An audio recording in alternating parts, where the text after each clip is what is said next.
Take a deep breath and let the worries of the day slip away. Picture yourself in a quiet, softly lit space where the only sound is the faint rustle of leaves outside or the distant hum of a world winding down. You're here to wander through history, not with haste or urgency, but with a gentle curiosity, letting the past unfold like a slow, meandering stream. Tonight, we're stepping into the Palace of Versailles, a place of shimmering gold and endless mirrors, where every corner gleams with the weight of power and ambition. But we're not here for the kings or queens. Not yet. We're here for those who moved silently through this world, the ones who made the grandeur possible, the servants. Versailles, in the 17th and 18th centuries, was a stage where every gesture was deliberate, every glance heavy with meaning. Beneath the chandeliers and velvet drapes, hundreds of lives pulsed in quiet rhythm, unnoticed by the courtiers who danced and schemed. These were the servants, the invisible hands that polished, carried and served. Their days began in darkness and ended in exhaustion, their stories rarely told but no less real. So settle in, let your mind soften, and imagine yourself walking the cold stone corridors of Versailles, where the air carries the faint scent of wax and roses, and every step echoes with purpose. We'll begin with their world, what it was really like to be a servant in Versailles.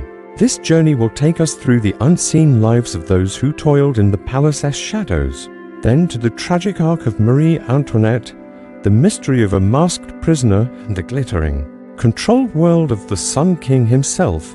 Each story will unfold slowly, like a tapestry unrolling, inviting you to linger or drift as you please. For now, let's step into the quiet hours before dawn, where the servants of Versailles begin their day. Imagine yourself stirring in the pre-dawn chill, the air sharp and heavy with the bite of winter. The Palace of Versailles lies still, wrapped in a silence that feels almost sacred, broken only by the faint creak of floorboards or the distant clink of a metal bucket. You are a servant, one of hundreds whose labor keeps this vast monument of opulence alive. Your bed is a thin straw pallet tucked into a cramped attic room shared with half a dozen others. The straw scratches through the rough blanket, and the cold seeps into your bones, but there's no time to linger. The king's household waits for no one, and your day begins now. You rise, your breath visible in the dim light of a single tallow candle. You pull on a worn linen shift, the fabric coarse against your skin, and a simple woolen dress or breeches, depending on your role. The palace is a world of hierarchies, and your clothing marks your place.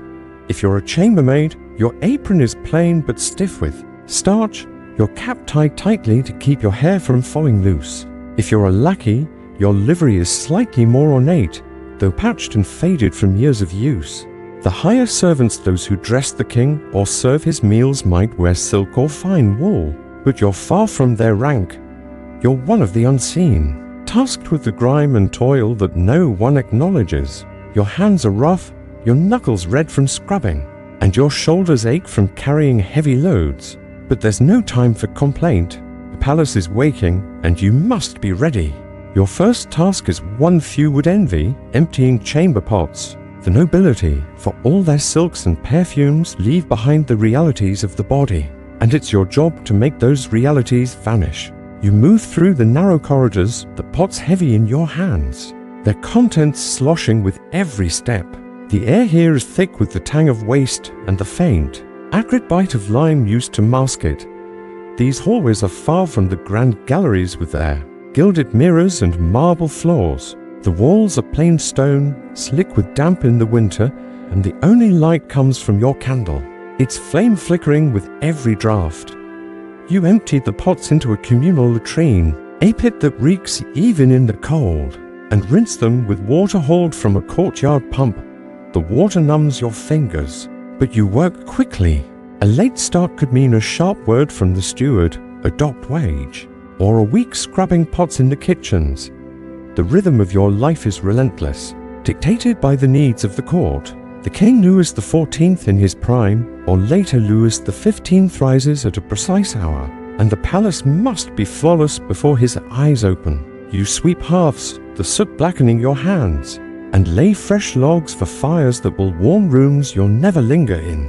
You dust furniture carved with delicate patterns, careful not to leave a single smudge on the polished surfaces.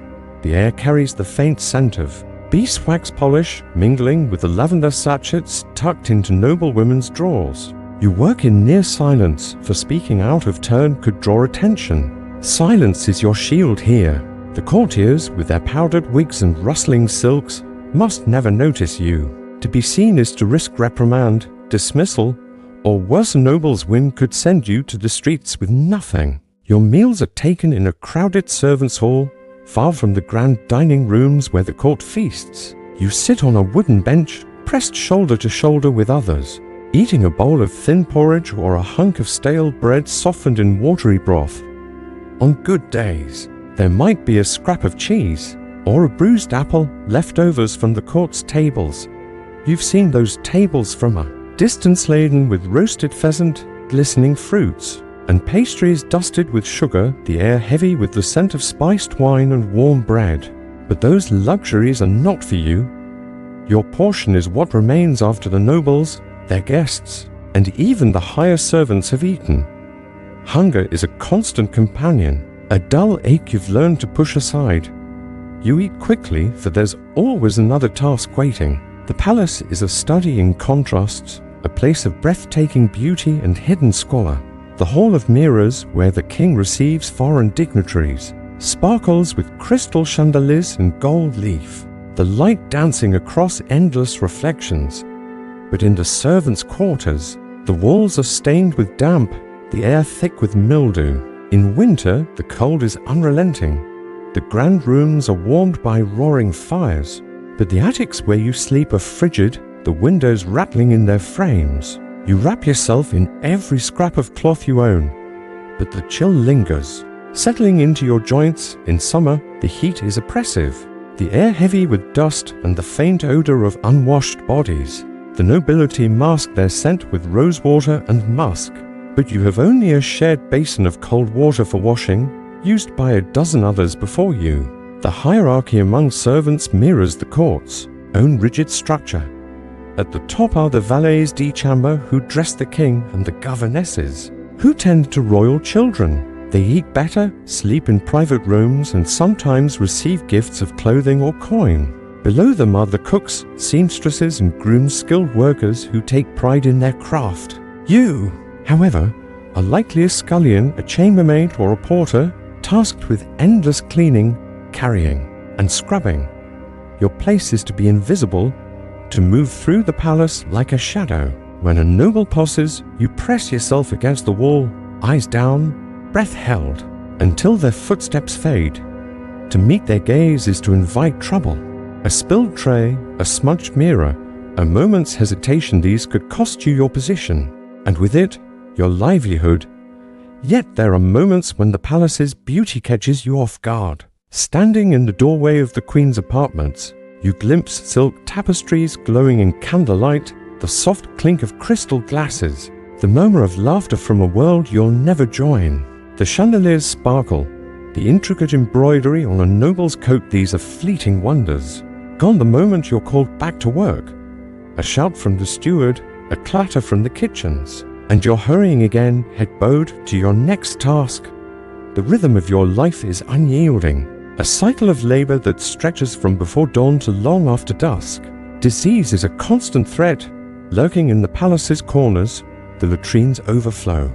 The water is often unclean, and the crowded servants' quarters are filled with coughs and fevers. Smallpox, typhus, and consumption take lives every year, and you've seen fellow servants carried away, their bodies wrapped in rough cloth. The nobility have physicians, clean linens, and airy rooms, but you have only prayers and perhaps a poultice of herbs, if you can afford it. Death is a quiet presence, acknowledged but not lingered on. When a servant dies, another takes their place, and the rhythm of the palace continues unbroken. Your days blur together, each one a repetition of the last. You polish silver, scrub floors, carry firewood, and empty slops.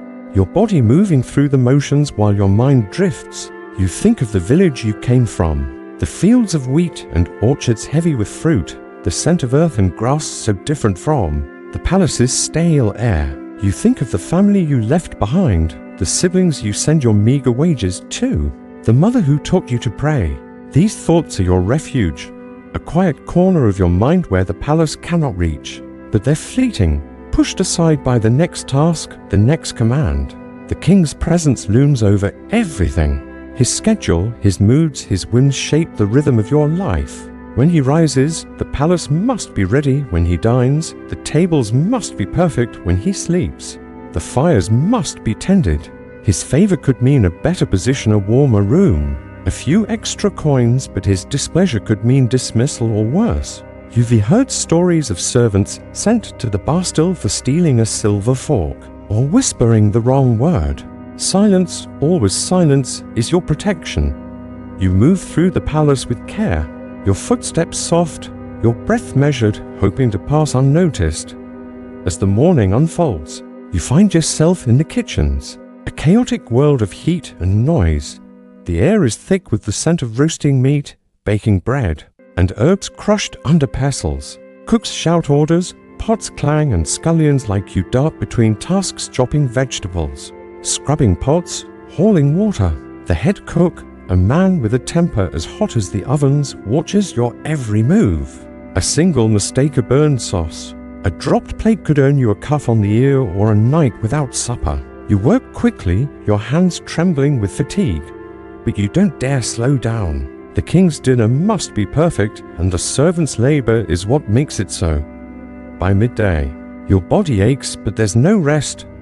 You're sent to the laundry, where the air is damp and heavy with the smell of soap and sweat.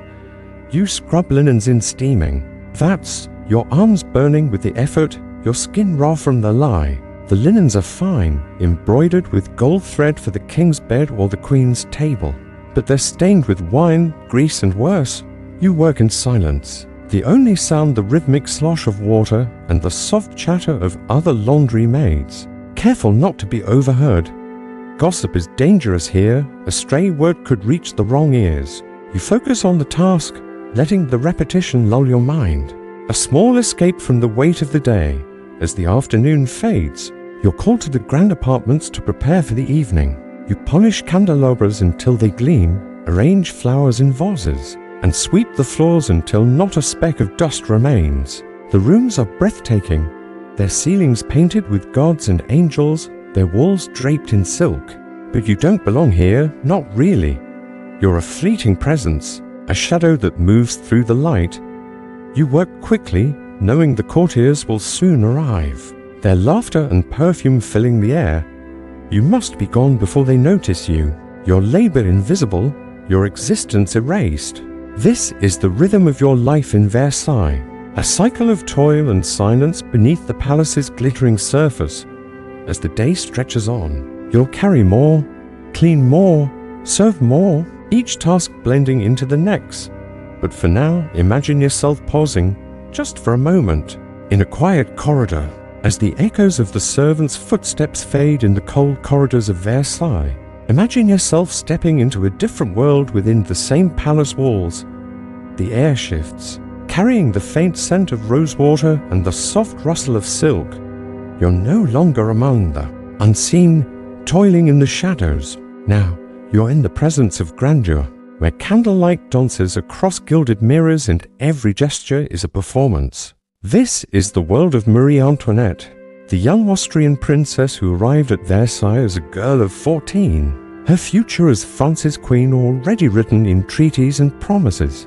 Her story is one of opulence and isolation, of fleeting joys and crushing burdens, a life that began with hope and ended in tragedy. Settle in, let your breath slow, and drift with me into her world where every step was watched, every choice judged, and every moment shaped by forces beyond her control. Picture Versailles in 1770, its halls alive with the hum of court life. The palace is a labyrinth of mirrors and marble, its rooms filled with the clink of crystal and the murmur of voices plotting alliances. Into this world steps Maria Antonia Josepha Johanna, a girl barely out of childhood, her auburn hair pinned with pearls, her blue eyes wide with curiosity. She is the youngest daughter of Empress Maria Theresa of Austria, sent to France to seal a fragile peace between two rival nations.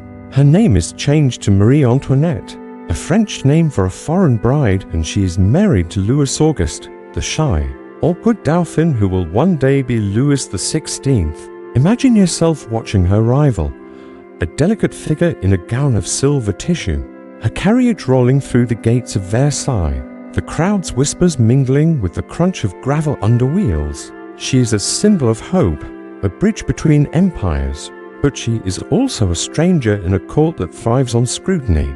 Her first days in Versailles are a whirlwind of ceremony. The air is thick with the scent of perfumes, jasmine, lavender, musk masking the faint mustiness of the palace's older corners. She is dressed each morning by a small army of ladies in waiting, their hands deft as they lace her into corsets and drape her in silks. The gowns are heavy, their embroidery stiff with gold thread, and the stays pinch her waist until she can barely breathe. She stands patiently, her reflection multiplied in the mirrors around her, a girl transformed into a doll for the court to admire. The ritual is called the levee, the formal rising of the royal family, and it is a spectacle even for a Dauphine. Courtiers crowd the room, their eyes sharp, noting every detail of her appearance, every falter in her smile. She learns quickly that privacy is a luxury she will never have. Every moment is watched, every gesture a statement. Marie Antoinette's youth is both her charm and her burden. She is lively, quick to laugh, with a love for music and dance that sets her apart from the rigid etiquette of Versailles. Imagine her in the gardens, the air warm with the scent of clipped hedges and blooming roses, her laughter echoing as she plays with her spaniels or tries to master a new dance step. She adores the harpsichord, her fingers moving lightly over the keys, filling the room with soft melodies. But her playfulness is a double-edged sword. The court, steeped in tradition, frowns on her informality. Older nobles whisper about her Austrian manners, her lack of gravitas. She's too young, they say, too foreign, too carefree for the weight of her role. Yet she tries, in her own way, to fit in. She writes letters to her mother, her words careful but honest, confessing her loneliness in this glittering cage.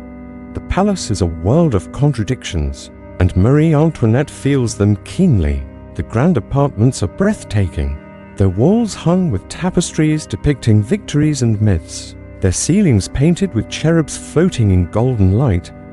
But the air is often stale, the rooms crowded with courtiers whose smiles hide ambition. She finds solace in small escapes, private suppers with her closest friends, games of cards in her apartments, or visits to the Petit Trianon, a small chateau on the palace grounds where she can breathe more freely. The Trianon is her refuge, its gardens lush with the scent of lilacs, its rooms simpler, less suffocating than the main palace. Here, she can wear muslin gowns instead of heavy silks, let her hair fall loose and pretend, for a moment, that she is not a queen in waiting. But even these moments of freedom come at a cost. The court watches her every move, and her attempts to carve out a private life are seen as defiance. Whispers spread, carried on the breeze through the palace corridors. She is frivolous, extravagant, indifferent to her duties. Her spending is scrutinized, though much of it is dictated by the court's expectations. A queen must dazzle, must wear jewels that sparkle in candlelight, must host fetes that leave guests in awe, yet every diamond, every gown, becomes a mark against her. The French people, struggling under taxes and hunger, hear tales of her excess, tales that grow wilder with each telling. She becomes Madame Deficit, a symbol of a monarchy that feasts while the nation starves. Her marriage to Louis Auguste is another source of strain. He is kind but distant, more comfortable with books and clocks than with courtly charm. Their union is meant to secure peace, but it is slow to produce an heir, a failure that draws cruel gossip. The court's eyes are on her, waiting for a sign of pregnancy, their whispers sharp as knives. She writes to her mother of her frustration, her words tinged with despair. "I am doing all I can, but it is not enough. The pressure is relentless, a weight that grows heavier with each passing year." She distracts herself with pleasures, music, theater, fashion, but these only fuel the rumors. Imagine her sitting alone in her apartments, the candlelight casting soft shadows, her diary open before her. She writes of her longing for a simpler life, for the meadows of Austria, for a world where she is not a pawn in a larger game. The diamond necklace affair, though still years away, begins to cast its shadow even in these early days. A scandal that will define her legacy. It starts with whispers of a fabulous necklace, its diamonds said to outshine the stars. She knows nothing of it yet, but the court's appetite for intrigue is insatiable. Noble scheme, their alliances shifting like sand, and she is often unaware of the plots woven around her. She tries to navigate this world, to win favor with small gestures, gifts to loyal friends, patronage to artists, but her efforts are often misread. To some, she is generous, to others, reckless. The truth, as always, lies somewhere in between. But truth matters little in a court built on appearances. Life at Versailles is a performance, and Marie Antoinette is learning her role. She hosts salons where poets and musicians entertain the court, their voices mingling with the clink of wine glasses. She attends balls, her steps graceful in the intricate dances of the minuet, her gown shimmering under the chandeliers. But beneath the surface, she is isolated. Her Austrian upbringing sets her apart, her accent a reminder of her foreignness. The French court is a maze of etiquette, where a misplaced word or a forgotten curtsy can spark a feud. She tries to adapt, to learn the rules, but they shift constantly, shaped by the whims of those around her. The palace itself is a character in her story, its beauty both a comfort and a cage. The Hall of Mirrors, where she walks with the king, is a spectacle of light and reflection, its windows framing the gardens beyond. The air is heavy with the scent of wax and perfume, the mirrors multiplying every gesture into infinity. But the palace is also a place of secrets, its corridors filled with hidden doors and listening ears. She learns to guard her words, to smile even when her heart is heavy. Her apartments are a sanctuary, their walls hung with pale blue silk, their furniture delicate and gilded. Yet even here, she is never truly alone. Servants move silently, their presence a reminder of her lack of privacy. Ladies in waiting hover, their loyalty uncertain, their gossip a constant threat. Her attempts at reform, though small, begin in these early years. She sees the excess of Versailles, the endless feasts, the wasteful rituals, and tries to simplify where she can. She reduces the number of servants at her levee, a move that angers those who see it as a slight. She pushes for less formal dinners, hoping to ease the strain on the palace's resources. But these efforts are met with resistance. The court thrives on tradition, and change is seen as rebellion. She writes to her brother, Emperor Joseph II, of her frustration.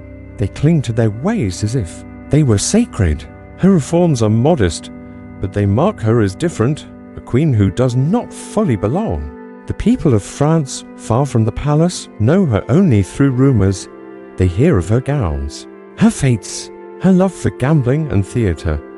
They do not see the girl who misses her family, who struggles to please a court that will never be satisfied. They do not see the weight of expectation, the loneliness of a role she was never prepared for. To them, she is a symbol, not a person, a symbol of a monarchy that grows more distant with each passing day. The seeds of resentment are sown, though she does not yet feel their full weight. As the years pass, her youth fades, but the scrutiny does not. She becomes queen at 19, when Louis August ascends as Louis XVI. The crown is heavy, both literally and figuratively. She stands beside him at his coronation, her gown a cascade of silver and gold, the cathedral filled with the scent of incense and the sound of organ music. The weight of her role is clearer now, but so is her determination to carve out moments of joy. She throws herself into her pleasures, her gardens, her music, her small circle of friends. These are her refuge, but they are also her undoing, feeding the narrative of a queen who cares only for herself. Imagine her now, standing at a window in her apartments, the glass cool against her hand. The gardens stretch out below, their paths neat and orderly, a contrast to the chaos of her life. The air carries the scent of clipped grass and distant rain. a reminder of a world beyond these walls. She is still young, still hopeful, but the cracks in her world are beginning to show. The court watches, the people whisper, and the palace, with all its beauty, feels more like a prison each day. This is the beginning of Marie Antoinette's story, a tale of a girl thrust into a role she could never fully master. Her life at Versailles is one of contradiction, splendor, and isolation, power and powerlessness. As we leave her for now, standing at that window, we'll soon explore the darker chapters of her reign, where scandal and revolution will cast long shadows over her name. Imagine yourself standing at the edge of a grand ballroom in Versailles, the air warm with the glow of 1,000 candles, their light flickering across the gilded mirrors that line the walls. The scent of jasmine and musk lingers, mingling with the faint sweetness of wine poured into crystal glasses. The year is now 1785, and Marie Antoinette, no longer the young Dauphine, is Queen of France. Her presence a magnet for both admiration and scorn. Her gown shimmers, its silk catching the light as she moves through the crowd. Her smile practiced but strained. The court watches her, their eyes sharp, their whispers sharp as thorns. The girl who arrived at Versailles with dreams of bridging empires is now a woman caught in a web of rumor and resentment. Her every action twisted into a narrative of excess. Settle in. Let your breath slow and drift with me into the later years of her reign, where scandal and revolution would seal her fate. The palace remains a world of dazzling beauty, its corridors lined with tapestries that tell of ancient victories, its ceilings painted with gods gazing down from golden clouds. But beneath the surface, the air is heavy with tension. France is faltering, its treasury drained by wars and the extravagance of the court. The people, far from the marble halls of Versailles, struggle under the weight of taxes. Their fields barren, their bread scarce. They hear tales of the Queen's lavish spending, gowns costing more than a peasant's lifetime earnings, fates that light up the night with fireworks, a private theatre where she plays shepherdesses and queens. These stories, half true and half exaggerated, paint her as the embodiment of royal indifference. To them, she is no longer Marie Antoinette, but Madame Deficit, a name that clings to her like damp cloth, impossible to shake. Yet, imagine her in her private moments, away from the court's gaze. She sits in her apartments, the walls draped in pale green silk, the air soft with the scent of lavender from a vase on her table. Her diary lies open, its pages filled with her neat, slanting script. She writes of her children, Marie Therese, her eldest, and a young Dauphin, Louis Charles, whose laughter brings her fleeting joy. She writes of her longing for simplicity, for the days when she could walk in the gardens of the Petit Trianon without fear of judgment. The Trianon, her small chateau on the palace grounds, is still her refuge, its rooms modest compared to Versailles grandeur, its gardens fragrant with lilacs and roses. Here, she can shed the heavy gowns and rigid etiquette, wearing muslin dresses that flow like water, her hair loose or simply adorned. But even this sanctuary is tainted by rumor. The court calls the Trianon her little Austria, a place where she indulges in foreign ways, far from the French people's needs. Her attempts at reform continue, though they are often misunderstood. She reduces the number of courtiers at her formal dinners, hoping to curb the palace's excesses. But the nobles see it as a slight, a rejection of their privilege. She donates to charities, her gifts generous but quiet, yet these acts are overshadowed by tales of her gambling and jewels. She is aware of the growing discontent, the pamphlets circulating in Paris that mock her with cruel caricatures, her face exaggerated, her body draped in impossible finery. She reads them in secret, her fingers trembling as she turns the pages, the ink smudging under her touch. They do not know me, she writes to her brother, Emperor Joseph II, her words heavy with frustration. They see only what they wish to see, but the truth matters little in a world where perception is power. The diamond necklace affair, a scandal that will define her legacy, erupts in 1785, a storm she neither foresaw nor caused. Picture the scene: a jeweler, Boma, crafts a necklace of staggering beauty, its diamonds sparkling like stars, each stone larger than the last. Its cost is astronomical, enough to feed a village for years. The jeweler hopes to sell it to the king for his queen, but Marie Antoinette, aware of the kingdom's financial strain, refuses it. She has no desire for more jewels, her tastes leaning towards simpler pleasures in New Garden, a quiet evening with her children. But a cunning noblewoman, Jean de la Motte, weaves a plot that will drag the queen's name into the mud. Jean, posing as a confidant of the queen, convinces a Cardinal, Rohan, that Marie Antoinette secretly desires the necklace, forged letters bearing the queen's signature. Instruct Rohan to purchase it on her behalf. He does, believing he is winning her favor, only to see the necklace vanish into Jean's hands, its diamonds sold off piece by piece. The affair unravels in a public trial, the details unfolding like a slow poison. The courtroom is a stark contrast to Versailles' air, heavy with the smell of ink and old wood, its benches crowded with spectators hungry for scandal. Marie Antoinette is not on trial, but her name is. The forged letters are read aloud, their words dripping with false intimacy, painting her as a schemer who manipulates men for jewels. She sits in her apartment, far from the courtroom, her hands clasped tightly, her face pale.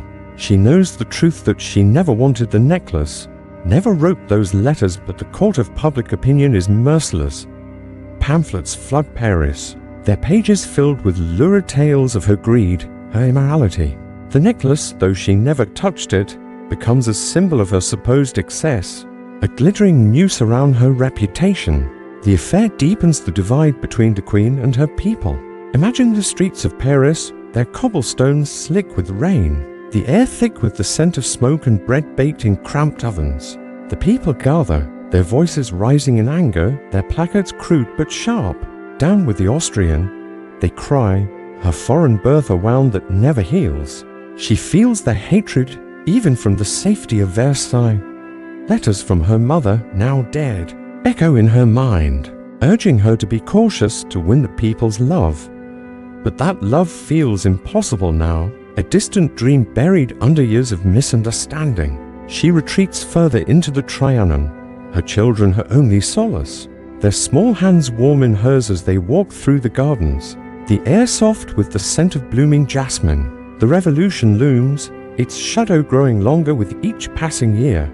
By 1789, the discontent that simmered in the streets boils over. The Estates General is called, a desperate attempt to address the kingdom's woes, but it only fuels the flames. Versailles, once a symbol of absolute power, becomes a target. Imagine the palace now, its halls quieter, the courtiers' laughter tinged with unease. The air carries the faint smell of dust, as if the palace itself senses its decline. Marie Antoinette tries to act, urging Louis to take a firmer stand, to show strength where he hesitates. But he is indecisive, his kindness a weakness in a time that demands resolve. She writes to her, "Brother," her words urgent, "we are on the edge of a precipice." She knows the danger, but she cannot see the full depth of it. In October 1789, the storm breaks. A mob, led by women from the markets of Paris, marches on Versailles. Picture them moving through the night, their torches casting flickering shadows, their voices raw with hunger and rage. The air is thick with the smell of sweat and damp wool, their footsteps heavy on the muddy roads. They demand bread, justice, the king's attention. Marie Antoinette hears them from her apartments, the sound growing louder, a relentless tide. She stands at her window, the glass cool against her palm, watching the torches approach. Her children are hurried to safety, their small faces pale with fear. The palace guards are outnumbered, their loyalty wavering. In the early hours, the mob breaches the gates, their shouts echoing through the marble halls. She flees to the king's apartment, her gown catching on the doorframe, her heart pounding. The air is sharp with the smell of smoke and fear. The palace no longer a sanctuary, but a trap.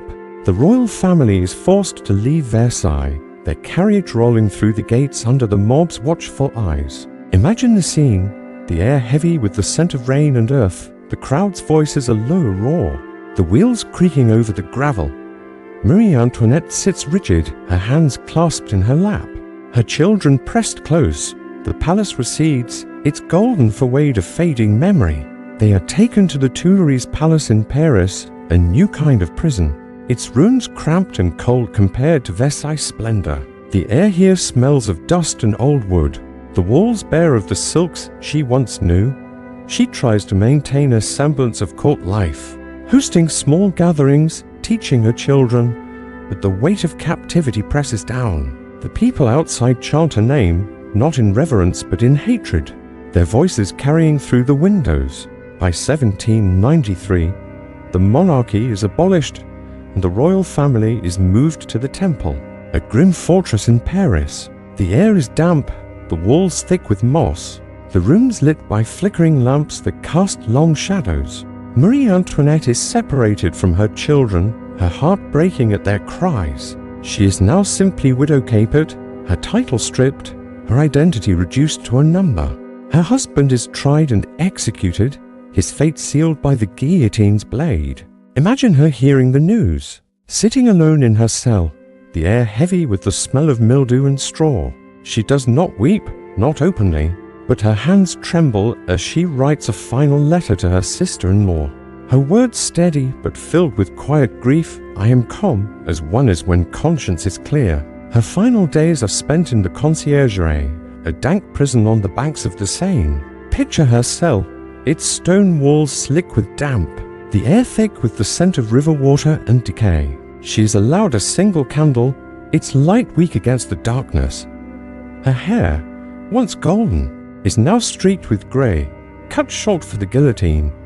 She wears a simple white dress, its fabric worn, but clean, a last act of dignity. The air carries the distant sound of the city cartwheels on cobblestones, the murmur of crowds, the bell tolling the hours. She writes no more diaries, her thoughts kept within, but she prays, her lips moving silently, her faith a small comfort in the face of what's to come. On October 16, 1793, she is taken to her trial, a mockery of justice. The courtroom is crowded, the air thick with the smell of unwashed bodies and ink. The charges are many: treason, immorality, even crimes too vile to be true. She answers with quiet dignity, her voice steady, but the verdict is predetermined.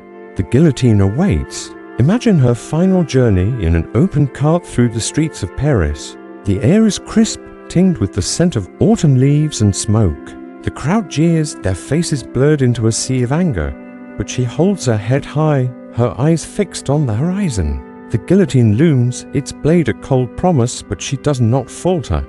Her life, so full of splendor and sorrow, ends with a single, swift moment. The air still as the crowd falls silent. This is the end of Marie Antoinette's story, a tale of a queen who became a symbol, her name woven into the fabric of revolution. As we leave her, imagine the streets of Paris quieting, the air settling, the weight of her tragedy lingering like a fading echo. We'll soon step into another mystery of this time, one shrouded in whispers and masks where a prisoner's face was hidden from the world. As the echoes of Marie Antoinette's tragic fate fade into the quiet streets of Paris, imagine yourself stepping away from the guillotine's shadow, back into the labyrinthine world of Versailles in an earlier time. The air shifts, carrying the faint scent of old parchment and candle wax.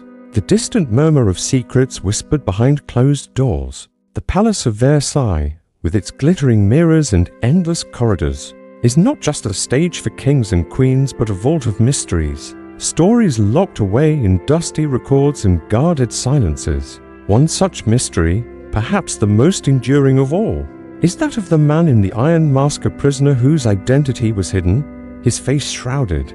His story a riddle that has puzzled historians for centuries. Settle in, let your breath slow, and drift with me into the shadows of 17th century France, where a single figure, cloaked in enigma, became a legend.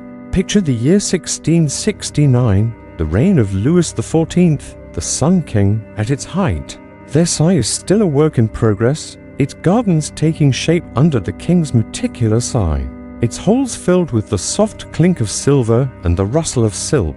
The air is warm with the scent of blooming roses and freshly turned earth. But beneath the palace's golden facade, there are darker currents. France is a kingdom of absolute power where loyalty is demanded and dissent is dangerous. The Bastille, that grim fortress in Paris, looms as a silent threat, its stone walls thick with the weight of secrets. It is here, in the Bastille's shadowed cells, that our story begins, a story of a prisoner whose name was erased, whose face was concealed, whose very existence was a carefully guarded mystery.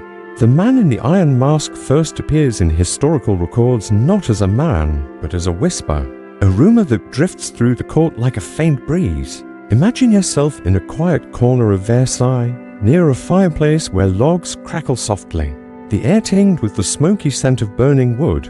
Courtiers gather in small groups, their voices low, their eyes darting to ensure no one overhears. They speak of a prisoner kept in the Bastille under the strictest orders, his face hidden by a mask not of iron, as legend will later claim, but of black velvet, secured with steel springs. No one knows his name, or so they say, but the secrecy surrounding him sparks curiosity.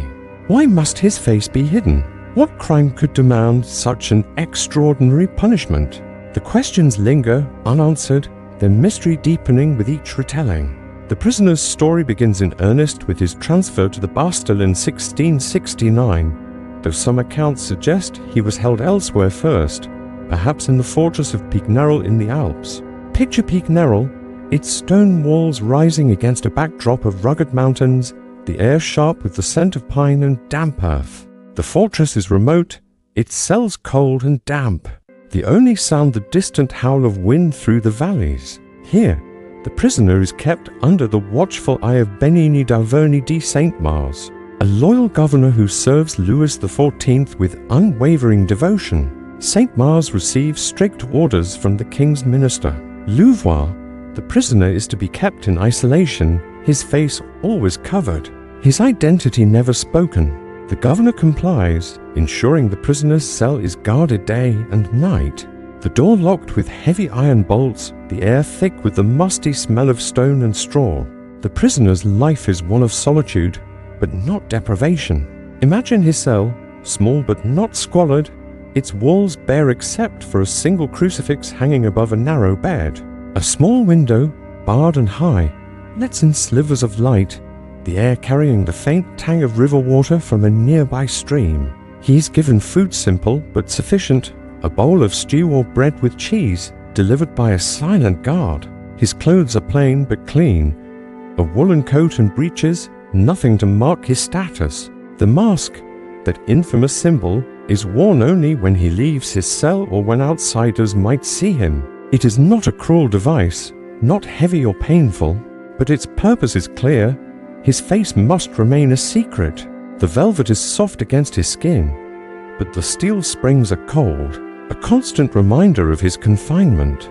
He does not speak often, and when he does, his voice is low, his words measured, as if he knows they will be reported to the king. The records of his imprisonment are sparse, written in the careful script of clerks who knew better than to ask questions. Imagine a dimly lit room in the Bastille, the air heavy with the smell of ink, and old leather where a clerk bends over a ledger, his quill scratching across the page. The prisoner is referred to only as the masked man or the prisoner of Pignerol, his name replaced by a number or a code. Letters between Saint-Mars and Louvois survive, their tone formal, their words cryptic. The prisoner is well. Saint-Mars writes, and I ensure he is seen by no one. Louvois replies with instructions to maintain secrecy, to allow no communication, to ensure the mask is never removed in the presence of others. These letters, preserved in dusty archives, offer glimpses of a man whose existence was both guarded and erased, a shadow moving through the margins of history.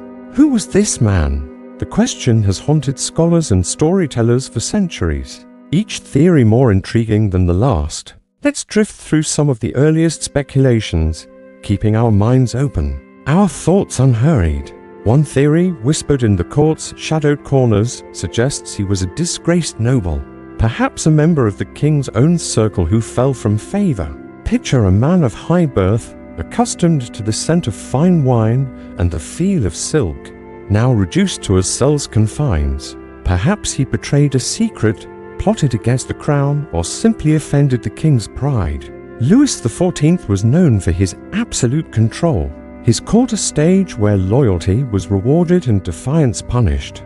A noble who crossed him might be erased not with a blade but with a mask, his identity stripped as a warning to others. Another theory, more daring, proposes the prisoner was a relative of the king, perhaps a cousin or even a brother. Imagine the court at Versailles, its air thick with the scent of perfumes and ambition, where whispers of a hidden royal circulate among the boldest courtiers. Some point to the Duke of Monmouth, an illegitimate son of Charles II of England, whose rebellion against his uncle James II made him a threat to European monarchs.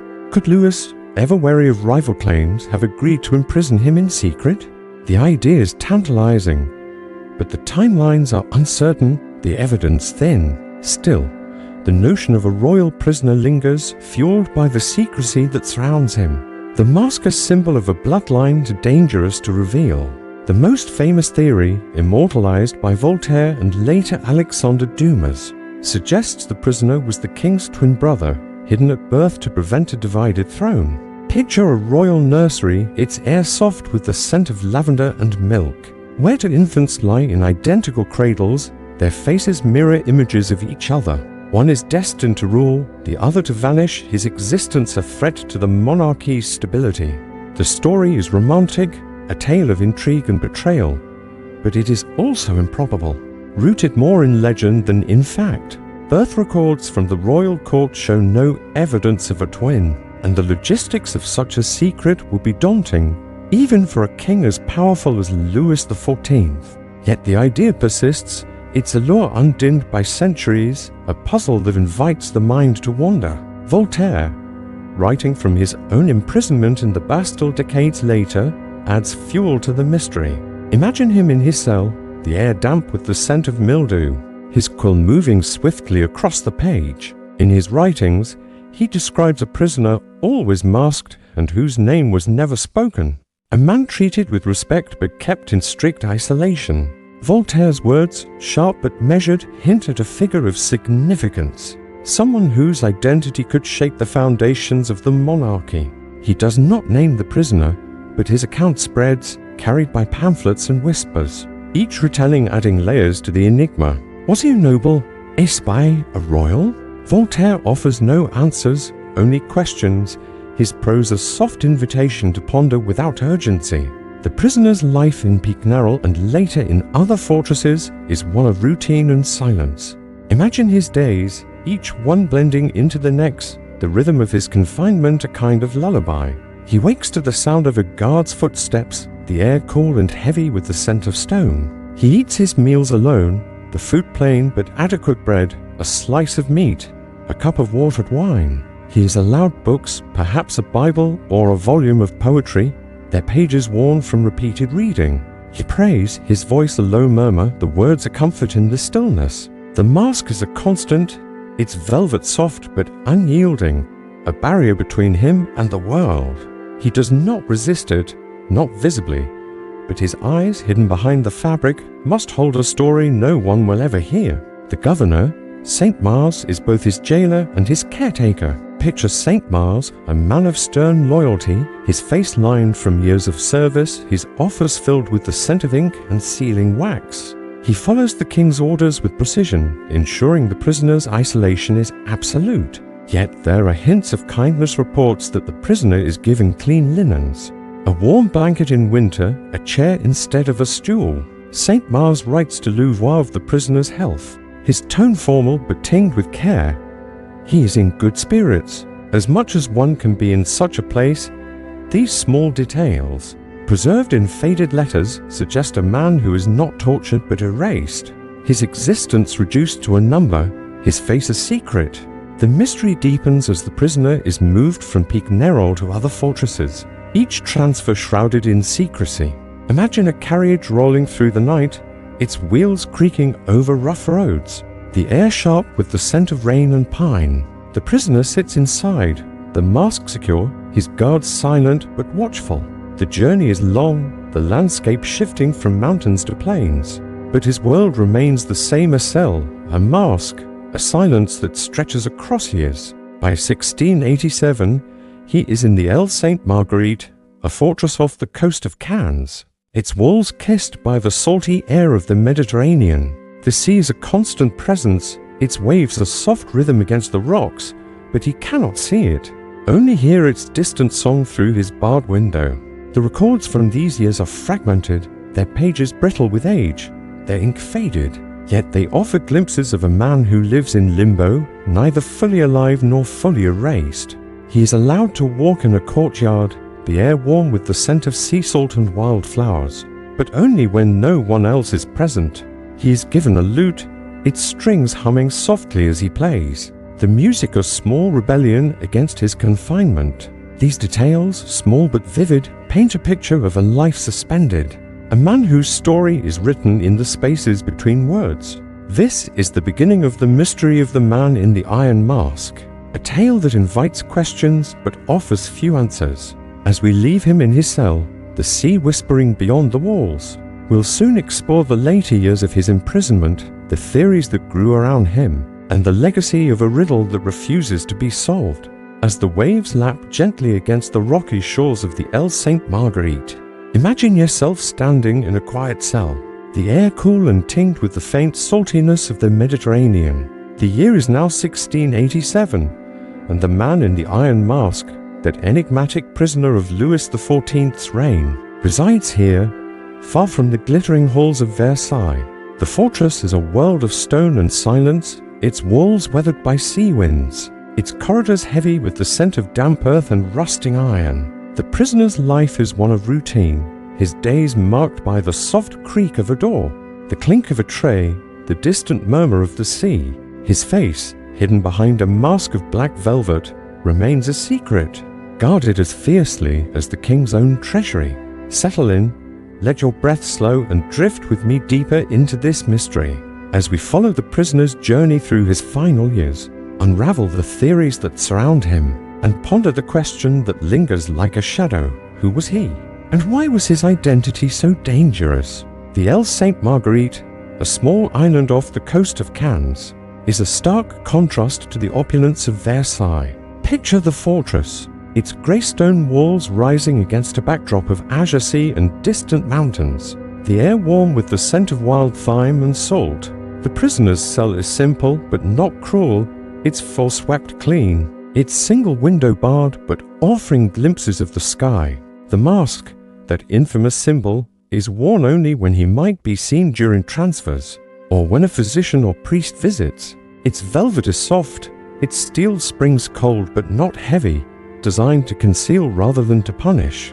He eats alone, his meals delivered by a silent guard, a bowl of broth, a slice of bread, perhaps a piece of fruit, the flavors plain but sustaining. The air carries the faint tang of seaweed, a reminder of the world beyond his walls, a world he can hear but never touch.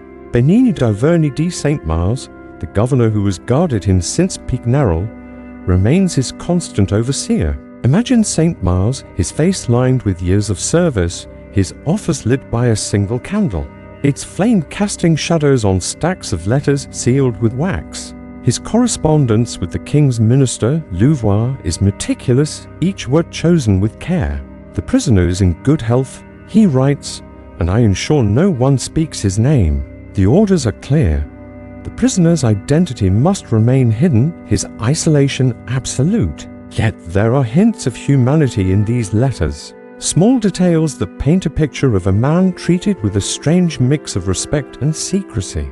He is given books, perhaps a volume of Montaigne's essays or a prayer book, its pages worn from repeated reading. He is allowed a lute, its strings humming softly as he plays, the music a quiet rebellion against the silence of his confinement.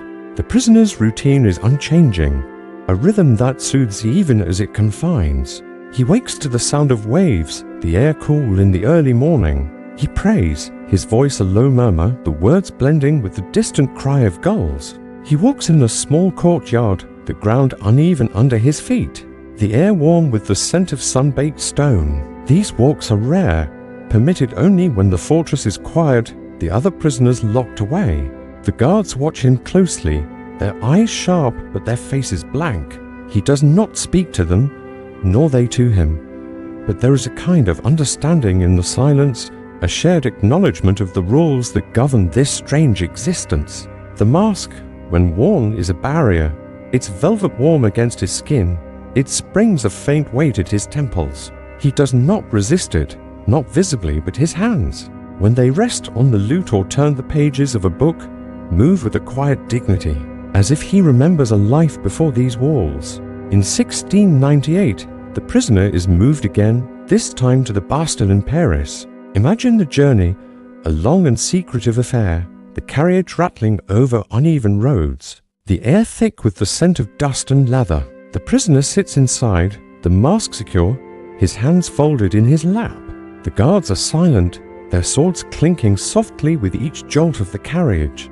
The Bastille looms ahead, its towers dark against the Parisian sky, its walls heavy with the weight of centuries. The air here is different, tinged with the smoke of city fires and the faint sweetness of bread from nearby bakeries. The prisoner's new cell is larger than the last, its walls thick with stone, its window offering a sliver of light that catches the dust in the air. The mask remains, its purpose unchanged, a shield against recognition. Saint Mars, now governor of the Bastille, continues his vigil.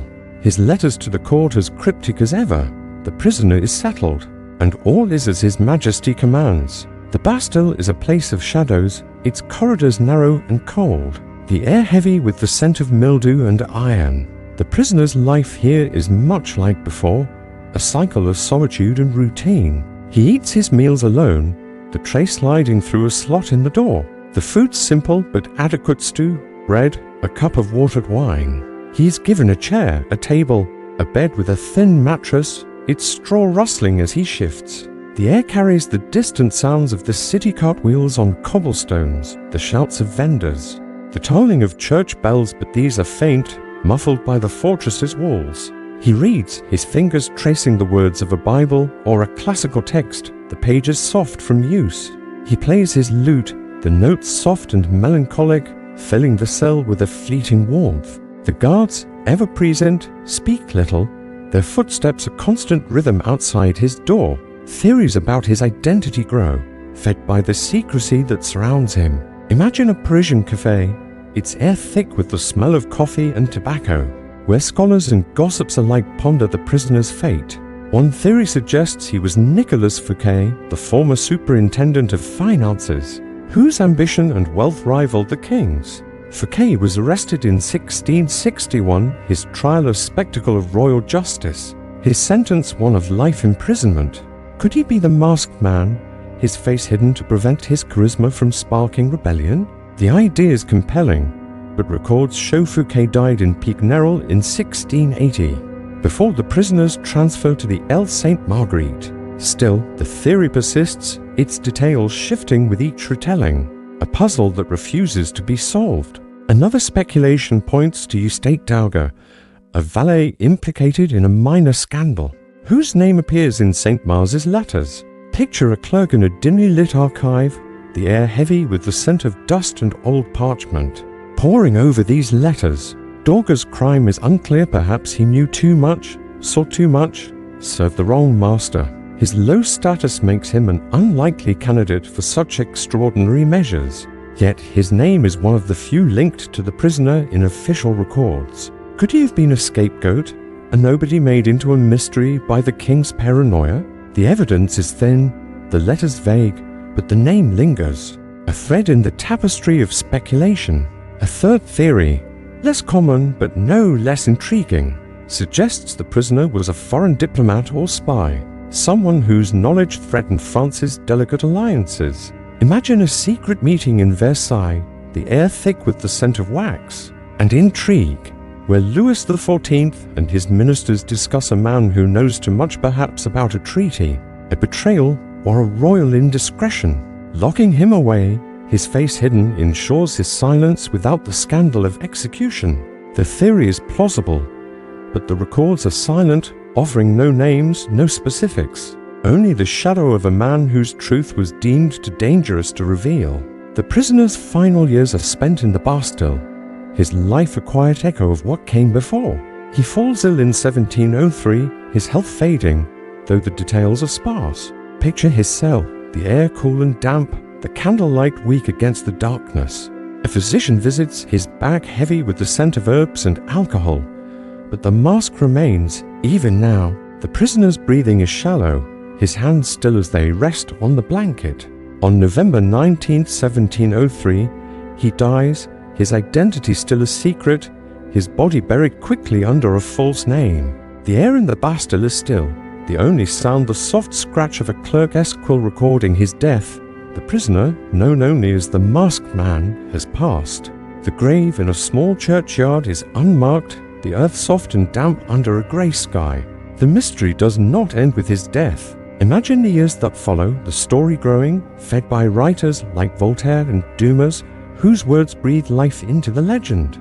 Voltaire, in his essays, describes a man treated with respect, but never seen, his prose sharp but measured, inviting curiosity without urgency. Dumas, in his novel, weaves a tale of a royal twin, the mask a symbol of a throne divided. Picture a reader in a quiet library, the air heavy with the scent of leather and ink, turning the pages of the Vicomte de Bragelonne, lost in the romance of the story.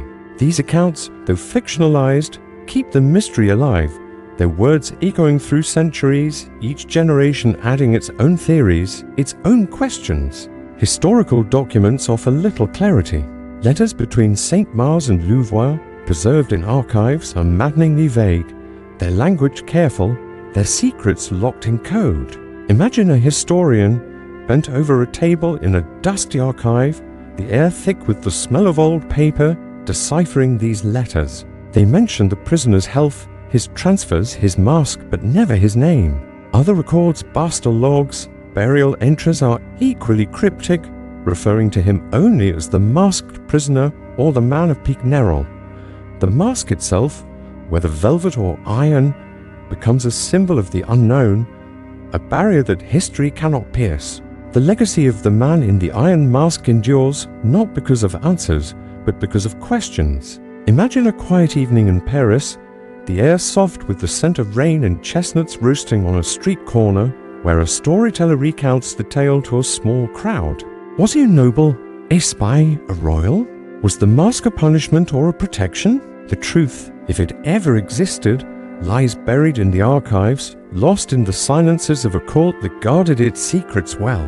The mystery invites us to wonder, to drift through possibilities without needing resolution, a puzzle that soothes as much as it intrigues. As we leave the prisoner's shadowed cell, the air still with the weight of his story, we turn toward another figure of this era, one whose life was not hidden but displayed Louis XIV, the Sun King, whose reign shaped the world of Versailles and the mysteries within it. As the whispers of the man in the iron mask fade into the shadowed corners of the Bastille, imagine yourself stepping back into the radiant heart of Versailles where the air shimmers, with the scent of beeswax and roses, and every surface gleams with the promise of power. The year is 1682, and the Palace of Versailles is no longer a mere hunting lodge, but the center of France, a stage where every gesture is deliberate, every moment choreographed. At its heart is Louis XIV, the Sun King, a man whose life is both a performance and a prison, his every action a reflection of his absolute rule. His days are governed by ritual, his court a mirror of his will, his existence a balance of splendor and suspicion. Settle in, let your breath slow, and drift with me into a single day in the life of this king, where even the act of waking is a spectacle, and power is as much a burden as a crown. Picture the palace at dawn, its marble halls quiet, the air cool and tinged with the faint sweetness of dew from the gardens beyond. The sky is pale, streaked with the first light of morning, and the palace stirs softly, its rhythm dictated by the king's schedule. Louis XIV, now in his 40s, is the axis around which this world turns. His life is not his own. It belongs to France, to the court, to the image he has crafted, a king whose authority is as unyielding as the sun itself. His day begins with the lever, the ceremonial rising, a ritual that transforms a private moment into a public display. Imagine yourself standing at the edge of his bedchamber, the air heavy with the scent of lavender and polished wood, the the room aglow with the soft light of candles. The walls are draped in crimson silk, embroidered with gold fleurs-de-lis, and the bed, a massive canopied structure, is adorned with velvet and lace, its curtains drawn back to reveal the king. The lever is not a simple act of waking, but a performance. Attended by a carefully selected group of courtiers, their silks rustling as they gather. The room is crowded, the air warm with the press of bodies, the scent of perfumes, jasmine, musk, amber mingling with the faint smokiness of the candles. Louis lies in bed, his nightshirt crisp and white, his face composed, though his eyes are sharp, always watching. The first valet of the bedchamber, a position of immense privilege, approaches with the silver basin of water, its surface catching the light. The valet sprinkles rose water on the king's hands, the scent delicate but fleeting, and offers a damp cloth to refresh his face. The courtiers stand. In silence, their ranks determining their proximity to the bed, their faces a mask of deference. To be present at the lever is an honor, a sign of favor, and every noble vies for a place, their ambition hidden behind practiced smiles. The ritual unfolds with precision. The king rises, his movements deliberate, and the first gentleman of the bedchamber presents his dressing gown, a heavy garment of brocade, its threads glinting with gold. The air carries the soft creak of floorboards, the faint clink of silver as the valet adjusts the basin. Louis is shaved by his barber, the blade gliding smoothly, the scent of soap sharp in the morning air. His wig, a masterpiece of curls and powder, is placed with care, its weight a constant reminder of his role. The courtiers watch, their eyes noting every detail, their whispers held until they leave the room. The lever is a dance, each step choreographed, each gesture a symbol of the king's authority. Even in this private moment, he is never truly alone, his life a performance for those who serve him. Once dressed, Louis moves to a small antechamber for his morning prayers. Imagine the room, its walls hung with tapestries depicting biblical scenes. The air soft with the scent of incense from a silver censer. A priest, his robes plain but immaculate, leads a brief service, his voice a low murmur, the words blending with the faint rustle of the king's clothing. Louis kneels, his head bowed, his hands clasped, but his mind is already turning to the day ahead. Religion is both a duty and a tool, a way to reinforce his divine right to rule. The courtiers wait outside, their voices hushed, the air heavy with the scent of their perfumes and the wax of polished floors. The king's faith is private, but even this moment is watched, its sincerity judged by those who seek his favor. Breakfast follows, a modest affair compared to the feasts of the evening. Picture a small table, set with a white cloth, its edges embroidered with silver thread. The air is warm with the scent of fresh bread, its crust golden and crisp, and a cup of chocolate, rich and steaming, its surface dusted with cinnamon. Louis eats alone, or nearly so, attended only by his closest valets, their movements silent, their presence unobtrusive. The room is quiet. The only sounds the soft clink of porcelain and the distant chirping of birds in the gardens. He savors the chocolate, its warmth a small comfort, but his thoughts are on the council meetings to come, the petitions to review, the alliances to maintain. The meal is simple, but its setting is not every plate, every spoon is a work of art, crafted to reflect the king's magnificence. The morning is spent in the council chamber, a room of understated grandeur, its walls lined with dark wood, its windows framing the gardens beyond. The air carries the scent of ink and leather, the table covered with papers, letters from ambassadors, reports from generals, accounts from the treasury. Louis sits at the head, his chair slightly higher, his presence commanding. The ministers, their faces lined with the weight of their duties, present their reports, their voices measured, their words chosen with care. The king listens, his expression calm but unyielding, his questions sharp but delivered with a quiet authority. The air is heavy with the scent of sealing wax, the soft scratch of quills as secretaries take notes. Every decision, from the movement of troops to the design of a new fountain, passes through him. He is the state, and the state is him. The council meetings are a reminder of his obsession with control. Imagine the king, his hands resting on the arms of his chair, his rings glinting in the light. He has built Versailles to centralize power, drawing the nobility from their estates to this gilded cage where he can watch them. Every detail of the palace reflects his will, the symmetry of the gardens, their paths laid out like a map of his mind, the dress code which dictates the cut of a coat or the height of a heel, the etiquette which governs every bow, every word. The air carries the faint rustle of papers, the murmur of agreement from the ministers. But beneath it all is a current of tension. To serve the king is to walk a tightrope, where a single misstep could mean disgrace. Midday brings a brief respite. A walk in the gardens. Picture the parterres, their patterns precise, their flowers blooming in perfect rows. The air is warm, filled with the scent of clipped hedges and gravel dust, the sun casting long shadows across the paths. Louis walks slowly, his cane tapping softly, his courtiers trailing at a respectful distance. The gardens are his creation, a testament to his power over nature itself.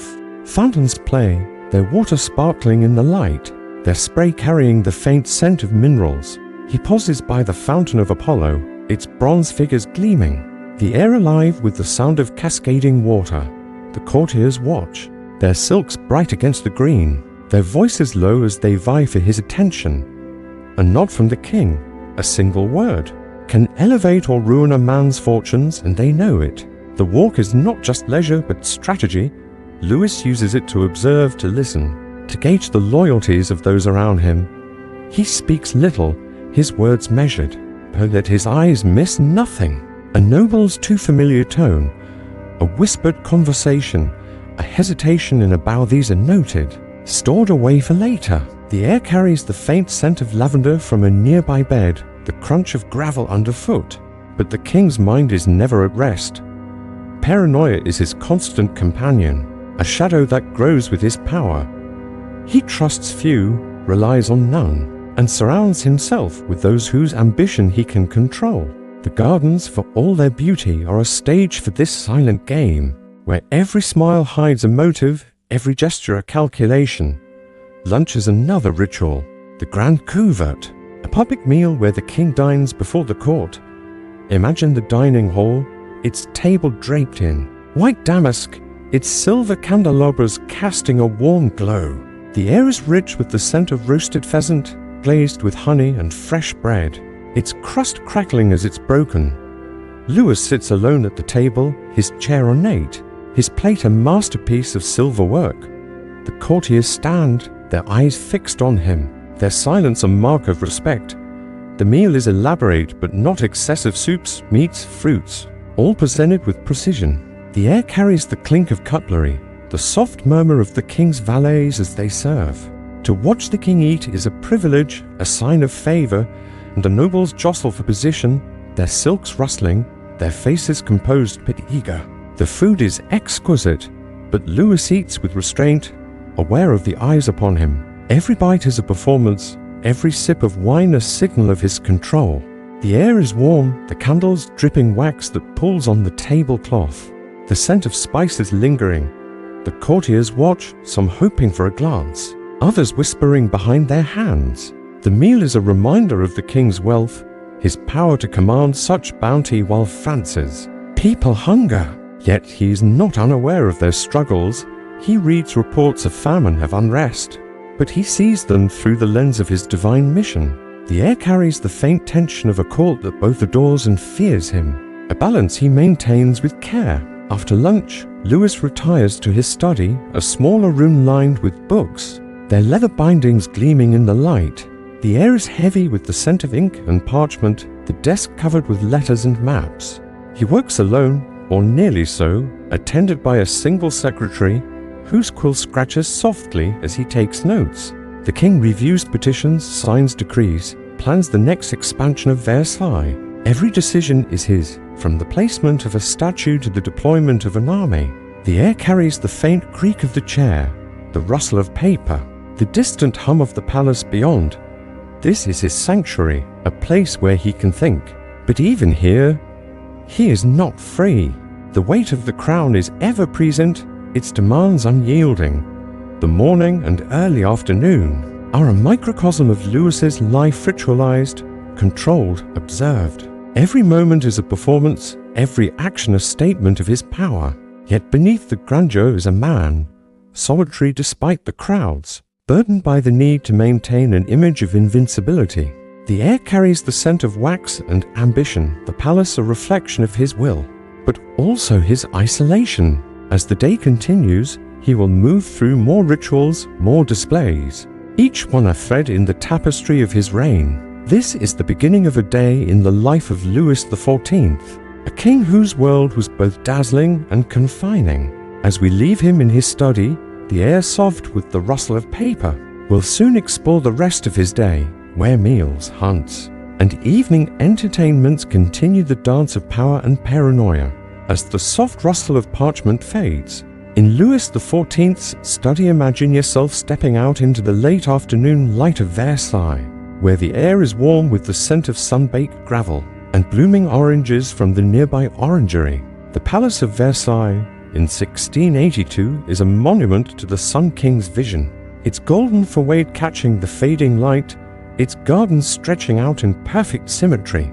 The King's Day, far from over, continues its relentless rhythm of ritual and display, each moment a carefully crafted performance of power. His life is a tapestry of ceremonies where even the simplest acts, walking, dining, retiring, are imbued with political meaning. Settle in, let your breath slow, and drift with me through the rest of Louis XIV's day, where every gesture reinforces his authority, yet every moment underscores the isolation of a man who must be both king and myth. The afternoon is a time for public audiences, a chance for Louis to display his accessibility while maintaining his distance. Picture the grand gallery, the Hall of Mirrors, its endless reflections multiplying the light of chandeliers, the air heavy with the scent of wax and rosewater. The mirrors, polished to a flawless sheen, reflect the courtier's silks, and the king's own figure, clad in a coat of deep blue velvet, its buttons glinting with gold. He stands at the center, his posture erect, his cane resting lightly in his hand.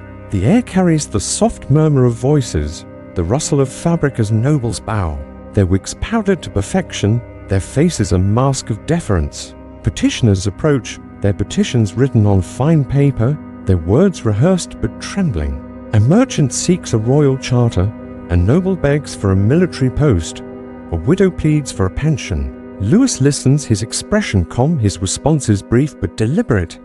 The air is warm, the chandeliers dripping wax, the scent of perfumes mingling with the faint dust of the palace's older corners. Each audience is a performance, a chance for the king to reward loyalty or withhold favor. Imagine a young noble, his hands clasped tightly, his voice steady as he requests a place at court. Louis's nod, slight but unmistakable, sends a ripple through the crowd, a signal of approval that will shape the man's future. A refusal, delivered with a polite smile, is equally final, a quiet reminder of the king's power. The courtiers watch, their eyes sharp, noting who rises and who falls. The air carries the tension of ambition, the unspoken rivalries that simmer beneath the surface. Louis is the sun, and they orbit him, their fortunes tied to his whims. Yet he is not unaware of their schemes, his gaze is keen, his memory long, and he uses these moments to gauge loyalty, to test the waters of his court's devotion. The late afternoon often brings a hunt, a ritual that blends leisure with display. Picture the stables, their air thick with the scent of hay and polished leather, the horses snorting softly as grooms prepare them. Louis mounts his horse, a magnificent creature with a coat like polished ebony, its saddle adorned with silver. The air is crisp now, the sun low, casting long shadows across the parklands of Versailles. The hunt is less about the quarry stag or more than about the spectacle. The king rides at the head, his courtiers trailing, their horses' hooves thudding against the earth. The air alive with the sound of horns and the distant baying of hounds. The forest smells of damp leaves and moss, the paths winding through ancient oaks. Louis is an adept rider, his movements sure, his presence commanding even here, far from the palace's mirrors. The hunt is a microcosm of the court, a stage where alliances are forged and rivalries revealed. Imagine a noble riding close to the king, his laughter loud, his compliments bold. Hoping to catch Louis's eye, another hangs back, his silence strategic. His thoughts hidden, the air carries the scent of earth and sweat, the thrill of the chase tempered by the king's control. He sets the pace, decides the path, determines when the hunt ends, the quarry when caught. Is a minor victory, its significance overshadowed by the king's display of vigor and authority. The courtiers applaud, their voices ringing through the trees, but their eyes are on him, always on him, seeking a glance, a word, a sign of favor. The hunt returns to Versailles as dusk falls, the air cooling, the palace glowing like a beacon against the darkening sky. Dinner, the supper, is the centerpiece of the evening. Another public ritual. Picture the dining hall, its table a sea of white linen, its candelabras casting a golden glow. The air is rich with the scent of roasted venison, its sauce fragrant with herbs, and fresh fruits arranged in silver bowls, their colors vivid against the cloth. Louis sits at the head, his chair carved with intricate designs, his plate a masterpiece of craftsmanship. The courtiers stand or sit at a distance, their rank determining their place, their eyes fixed on the king. The meal is a spectacle: soups served in porcelain tureens, fish glazed with butter, pastries light as air. The air carries the clink of silver, the soft murmur of the king's valets as they serve, their movements as precise as a dance. The scent of spiced wine fills the room, its warmth a contrast to the cool evening air drifting through the windows. Louis eats with measured grace, aware of the eyes upon him. Every bite is deliberate, every gesture a reminder of his status. The courtiers watch, some invited to join him at the table, a rare honor that sparks envy. The air is heavy with the scent of food and ambition, the room alive with the soft buzz of conversation, carefully guarded to avoid offense. A noble might comment on the king's health, another on the beauty of the gardens, their words chosen to flatter without seeming obsequious. Louis responds sparingly, his voice low, his smile rare but powerful.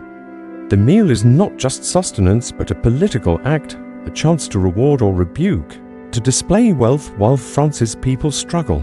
The air carries the faint tension of a court that both reveres and fears him, their loyalty a fragile thread. After dinner, the evening turns to entertainment, a chance for Louis to showcase his court splendor. Imagine the Salle des Spectacles, a theater within the palace, its walls painted with scenes of Apollo, its seats filled with courtiers in glittering silks. The air is warm with the scent of candles and perfume, the chandeliers casting a soft glow over the crowd. A play is performed, its actors moving with practiced grace, their voices carrying tales of love and honor. Louis sits in a gilded chair, his expression attentive but distant, his thoughts his own. The air carries the soft rustle of programs, the murmur of approval as the play unfolds. Music follows, a small orchestra playing harpsichord and violins, the notes light and flowing. Filling the room with a gentle rhythm, the courtiers applaud, their hands soft against their gloves, their smiles a mask for their calculations. The evening might include a ball, the hall of mirrors transformed into a dance floor. Picture the room, its mirrors reflecting 1,000 lights, the air alive with the scent of lavender and the sound of violins. Louis opens the dance, his steps precise in the minuet, his partner a noblewoman chosen for her grace and loyalty. The courtiers join, their movements a study in elegance, their silks shimmering as they turn. The air is warm, the candles dripping wax, the scent of powder and perfume mingling with the faint dust of the polished floor. The dance is a ritual, a display of harmony, but also a battlefield, where a misstep can signal disgrace, a perfect turn arise in favor. Louis watches, his presence the center of gravity, his approval the prize every noble seeks. As the night deepens, the king retires to his apartments for the coucher, the ceremonial retiring. Imagine the bedchamber again, its air softer now, the candles burning low, their wax pooling on silver holders. The room is less crowded than at the lever, but the ritual is no less formal. The courtiers gather, their faces tired but attentive, their rank determining their place.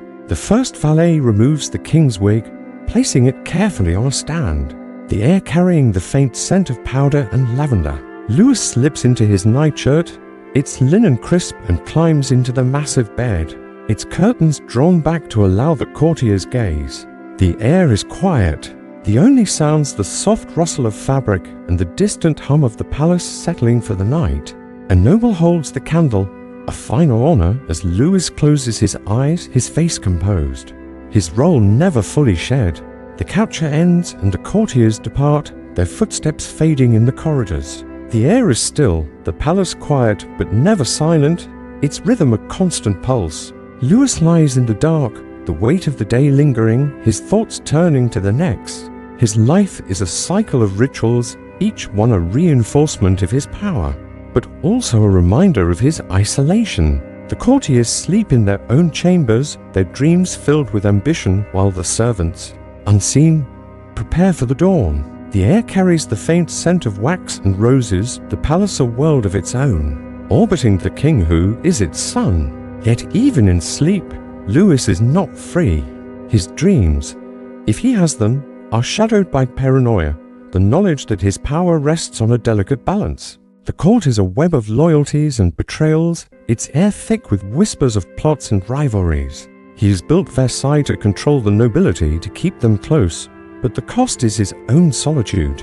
The air carries the weight of his reign, the palace a reflection of his will, but also his burden. Every fountain, every mirror, every blade of grass is shaped by his command. Yet he cannot escape the eyes that watch him, the hands that serve him, the voices that praise or plot against him. The day ends, but the rhythm of Versailles does not. Imagine the palace at midnight, its halls dim, the air cool and still. The servants move silently, cleaning, preparing, their footsteps soft against the stone. The courtiers sleep, their silks folded, their wigs resting on stands. The gardens lie quiet, their fountains stilled, the air heavy with the scent of dew and earth. Louis XIV, the Sun King, rests, but his role never does. His life is a performance, a glittering isolation that defines his reign and shapes the world around him. This is a day in the life of Louis XIV, a king whose every moment was a display of power, yet whose solitude was as vast as his palace. As we leave him in the quiet of his bedchamber, the air soft with the fading scent of candles, we turn toward a reflection on these stories of servants, queens, prisoners, and kings, and the world they shared, a world of splendor and shadow that lingers in the memory of Versailles. As the velvet curtains of Louis XIV's bedchamber draw closed, the golden glow of Versailles softens into shadow, its echoes fading into a quiet night. Imagine yourself stepping away from the palace, the air cool and tinged with the faint sweetness of roses, the hum of courtly life giving way to silence. The stories we've wandered through, servants toiling unseen, a queen's tragic arc, a prisoner veiled in mystery, a king bound by his own splendor linger like footsteps on marble, faint but unforgettable. Versailles was a world of mirrors and masks where every glance held meaning, every silence a strategy. Settle in, let your breath slow, and let these tales weave together once more, a gentle current to carry you toward sleep. Picture Versailles now, its grandeur softened by time, its gardens still under a starlit sky. The air carries the memory of wax and ambition, of lives that shaped its splendor. The servants, those quiet shadows, rose before dawn, their hands rough from scrubbing, their steps soft in cold corridors. The scent of soot clung to their aprons, their meals mere scraps, yet their labor held the palace aloft, their silence a shield against its watchful eyes. They were the unseen pulse of Versailles, their lives a rhythm of endurance, their dreams of simpler days fields of wheat, a village half kept close in fleeting moments of rest. Then there was Marie Antoinette, a girl who became a queen, her fate woven by whispers and circumstance. Imagine her in the gardens, the air warm with lilacs, her laughter bright but fleeting, her muslin gowns a defiance of courtly weight. The mirrors of Versailles reflected her every step, turning her joys into tales of excess. The diamond necklace affair, a scandal she did not spark, draped her name in infamy, its diamonds a glittering falsehood. In the conciergerie, the air heavy with river damp, she met her end with quiet grace. Her white dress a final note of courage. Her story, a tapestry of splendor and sorrow, echoes the fracture of a nation. Her heart a light dimmed by history's judgment. The man in the iron mask followed, a figure cloaked in velvet and enigma. Picture his cell, the air cool with sea salt or mildew. His mask a soft barrier to a world that could not see him. His days were a rhythm of solitude reading, strumming a lute. Praying in stillness his identity a question that lingers. Was he noble, spy, or royal shadow? The air of his cell held the faint hum of waves or distant bells, but his truth stayed hidden, a riddle spun by Voltaire's pen and Dumas's tales. His silence was a mirror to the Sun King's control, a mystery that soothes the mind, inviting wonder without demanding answers. And Louis XIV, the Sun King, lived a life of relentless ritual. Imagine his lever, the air thick with candlelight and musk, his every gesture a performance for courtiers craving favor. The hall of mirrors shone, the gardens bloomed, but he was a solitary figure, his power a glittering cage. The air carried chocolate at dawn, gravel dust on walks, spices at dinner, yet his paranoia shadowed every step, his obsession with control-shaped Versailles fountains. Its etiquette, its very breath yet left him isolated. His couch a quiet retreat under lavender-scented air. His reign was a monument to ambition, its cost of solitude as vast as his palace. These lives servant, queen, prisoner, king are threads in Versailles tapestry, a world of gold and grime, of splendor and secrets. The air was alive with contrasts, roses and damp stone, violins and silent toil, chandeliers and hidden fears. The servants' unseen hands upheld the court's beauty. Marie Antoinette's laughter lit the gardens, but her fate darkened hearts. The masked man's silence spoke louder than words, his mystery a reflection of royal power. Louis XIV, the center of it all, built a world that both exalted and confined him. Their stories, though distant, weave a rhythm that lingers, a gentle pulse of history's weight. Now, imagine Versailles receding, its golden walls fading into dusk. The air around you is yours, soft and quiet, free of the palace's burdens. You're in a warm bed, the blanket a gentle embrace, the room dim and calm. The scent of history wax, roses, earth drifts away, a tale told and done. The rhythm of their lives, so heavy then, is now a faint echo, guiding you toward rest. You are not bound by toil, rumor, masks, or crowns. You are here, now, in a moment of peace. Where the past cannot touch you, the air grows still. The stories of Versailles like stars in a far-off sky, bright, beautiful, but distant. Let them fade as you do into the quiet of the night. The servant's resilience, Marie Antoinette's courage, the prisoner's mystery. Louis XIV's isolation, they are echoes of a world gone, their weight left behind. The gardens lie silent, their roses closed, the air cool and free. If these tales have lulled you, carried you gently through time, consider subscribing to Boring History for sleep.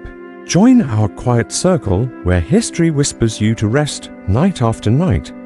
For now, close your eyes, breathe deeply, and let the world dissolve, the air soft, the night yours.